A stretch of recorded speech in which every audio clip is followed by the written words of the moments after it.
రేవంత్ వాగ్దానం చేసింది కాదు పైసలు ఇస్తాం 4,000 నాకు ఇనే ఒక్కలేదు చాలు నేను ఇచ్చేటట్టు నాకు అంతే మట్టుగా మేమేం అడగలేదు ఇవాళ ఇచ్చిన వాగ్దానం మాట మళ్ళీ ఓట్లు గెలిచినాక రాదు వాగ్దానం చేయి. నేను ఒక ముచ్చట అడుగుతున్నా, కరెంటు ఫ్రీ అన్నోళ్ళు ఇప్పుడు మళ్ళీ ఎందుకు బిల్లులు వేస్తారు? రేవంత్ వాగ్దానం చేసింది కాదు పైసలు ఇస్తాం 4,000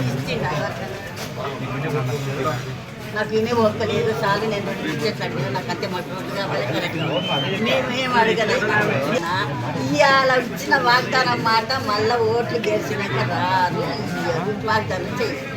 నేను ఒక ముచ్చట అడుగుతున్నా, కరెంటు ఫ్రీ అన్నోళ్ళు ఇప్పుడు మళ్ళీ ఎందుకు బిల్లులు వేస్తారు?